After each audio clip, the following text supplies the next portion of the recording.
In 1976, a powerful new energy source became part of Oregon's future and its history.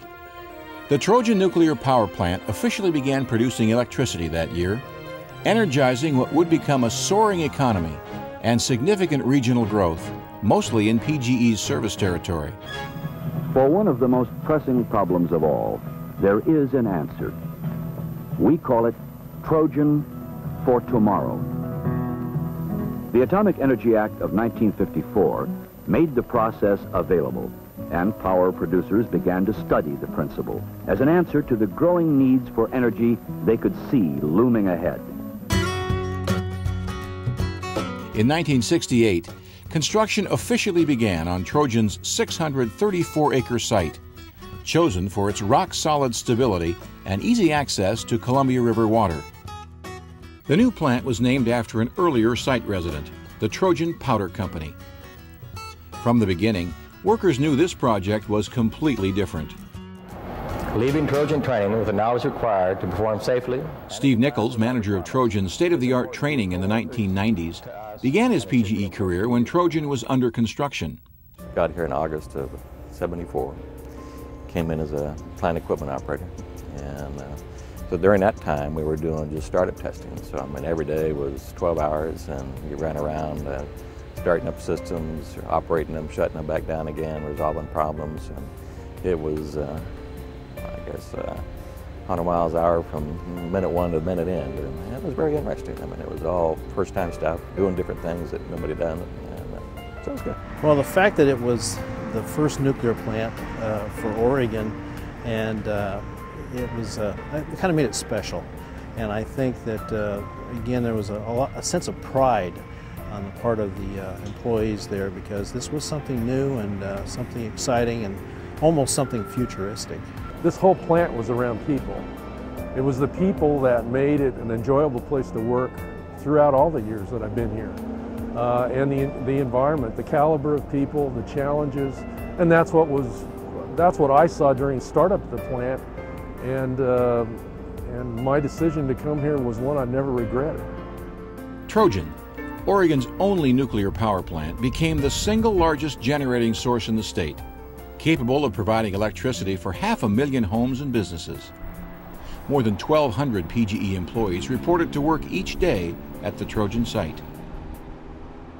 For a lot of years, I spent right behind this piece of glass. All visitors had to come through here and fill out a form and show their driver's license and all of that, and get tied to somebody else before they went on site. So we pretty much, through security, met everybody as they came through the door. So it was a real, it was a great experience. Operating Trojan and normal maintenance took careful planning. Outage schedules were determined by regional hydro capacity, customer demand, replacement power costs, and skilled worker schedules, among other considerations. We did a lot of things together. I mean, if you think about during an outage, we were together sometimes 7 days a week, 10 and 12 hours a day, but we'd seem to find time to go play every once in a while. As with all of PGE, safety at Trojan was the #1 goal. Training was focused on the best and the safest way to operate the plant. Trojan's industrial safety guidelines apply to everyone working on site. Most of the last few years that I spent here at Trojan were in this building. This building was a great training center, and we did a lot of training here, but we focused a lot on safety training here. And that was very important because Trojan had a very, very good safety record. While operating, Trojan represented about 12% of the total electricity generating capacity in Oregon. It also generated controversy. Trojan, monster, Trojan, demonstrators appeared at the plant at times, with news media along to tell their story. Ballot measures asking for plant closure became a regular feature in Oregon statewide elections. None was passed. On behalf of all of our customers, our employees, their families, and our shareholders, we want to thank the voters of Oregon for rejecting the shutdown of Trojan. Fighting the ballot measures, that was a tough issue to run up against every 2 years. And, I think it was hard on all the employees out here, too. So you kind of just took it as, year by year. I think that's the way I looked at it. The plant was regulated well, it was maintained and operated safely. Sure, there were people with other opinions, but we had to focus on the plant and good, solid, safe operation, and that's exactly what we did. On a national level, federal consensus about long-term spent fuel storage was stalled. Deadlines came and went. Frustration grew. PGE and other nuclear utilities had to make long-range plans to store spent fuel on the plant sites. At the same time, expert maintenance and by-the-book operating policies couldn't prevent premature aging of plant components, especially the giant steam generators. Outages extended longer and longer. In 1993, despite an excellent operational and safety record by the Trojan employee team, Simple Economics made a final decision, not quite 17 years after Trojan first came online. It was a sad day.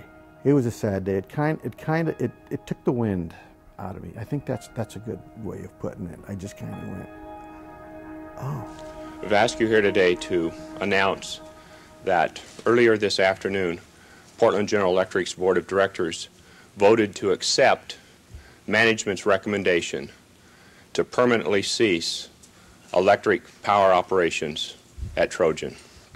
We got the word that they were going to shut down the plant, and it wasn't a total shock to everybody. I think we kind of knew that there was a possibility that that was going to happen. And, you know, obviously people were disappointed and you know, there was a little bit of shock involved in it, but it wasn't a complete surprise to everybody. The way we came through it, I guess, was to just concentrate on the task at hand, and, you know, once we figured out that's the way it was going to go, then we had to sit down, putting together new plans and where we were going to go and how we were going to get there, and so we started doing that. So it keeps your mind occupied and you get going again. Although layoffs couldn't be avoided, the closure decision began a major effort to place as many Trojan employees as possible in other PGE departments. I worked at Trojan myself for a couple of years, and I saw the dedication of the people at the Trojan plant firsthand. We had recruited some of the best and brightest, and to think of letting them go when we could use them within PGE, that would be a travesty. So it was a passion to think, how can we incorporate as many as possible from that talented and dedicated workforce into the rest of the mainstream of PGE. In the latter stages here, I think they've done an excellent job trying to find opportunities for people and place them. And in the last couple of years, I think we've managed to place almost everybody. There are a lot of people that would say it was the best thing that ever happened to them because it made them relook at their life and they've gone on to do other things. The company really, by making a commitment to the employees that worked at Trojan to give them opportunities elsewhere in the company, both the company and the employees have benefited from that strategy. As many Trojan employees left for other jobs, some stayed behind to begin the plant's decommissioning. Site licenses called for eventually returning Trojan's acreage to a pre-plant condition. PGE planned and executed several innovative approaches to safely remove and dispose of Trojan's radioactive components. In 1995, 4 67-foot-long steam generators and 1 53-foot-long pressurizer were removed from the Trojan containment building. Each of these large components was specially prepared for shipment, then transported by barge 270 miles up the Columbia River to the port of Benton in southeastern Washington state, then 30 miles on a truck to Hanford's licensed disposal facility. The success of PGE's large component removal project was recognized throughout the nuclear power industry and its regulators. The company had proven that removal of large whole components and their internal parts was safe, reliable, and economical. Next, PGE faced the challenge of removing Trojan's reactor vessel. Detailed planning, engineering, and licensing activities began in early 1996. For the next 2 years, PGE worked with state and federal regulators to resolve their questions and gain approval for the unique, precedent-setting decommissioning option.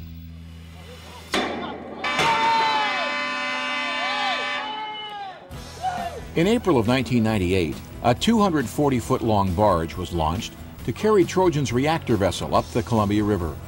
The craft was specially designed and built to meet the highest standards and was certified by the U.S. Coast Guard. By fall of that year, state and federal regulatory approvals were received, allowing the project to proceed. This 448-ton component is more than 42 feet long, 17 feet wide, with external walls up to 10 inches thick. Although the vessel no longer contained nuclear fuel, the reactor internal parts were still very radioactive.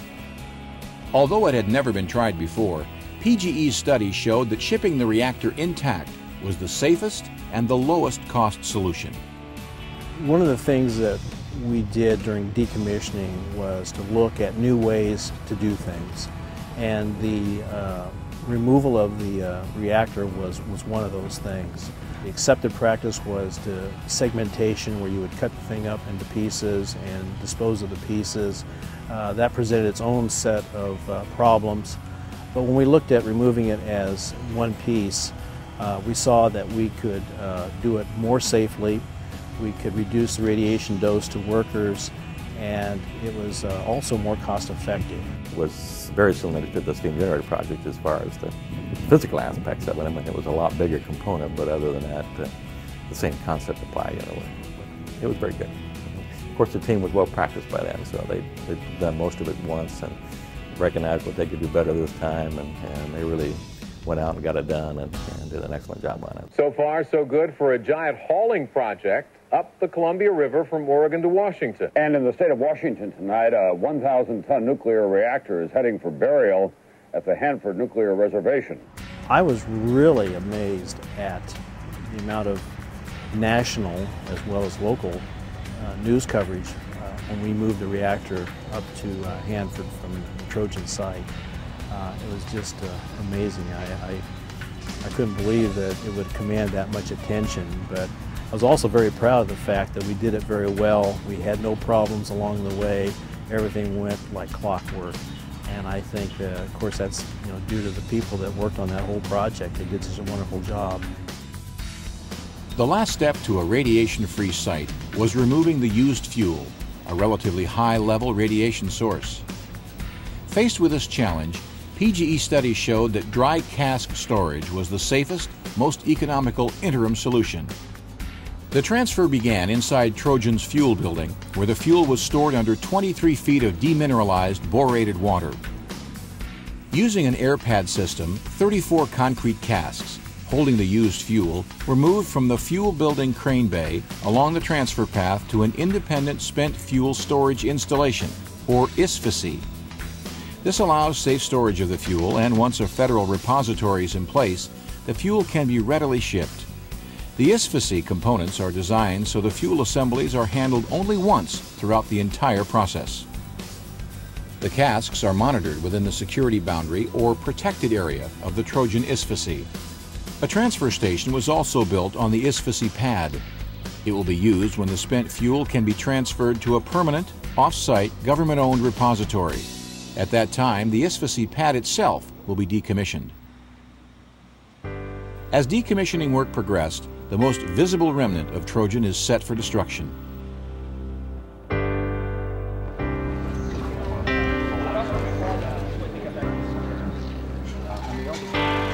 This closes a chapter for Portland General Electric, but it opens another chapter for us. Just down the river, we have a new plant being built at Port Westward. We look forward to that. Not too far over these mountains, we have some wind plants being built that will replace some of this energy that we're missing.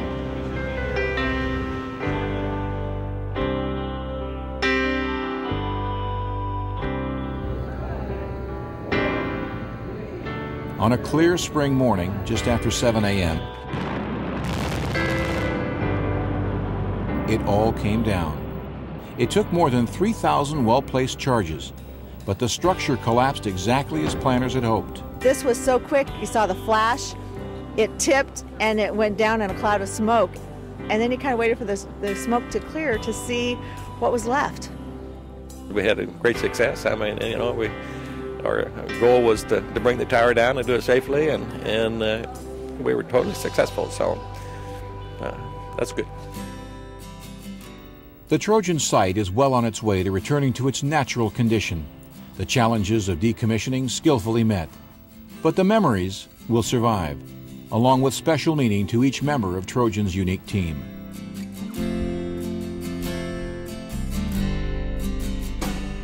It was a great place to work, and I'd do it all over again in a heartbeat.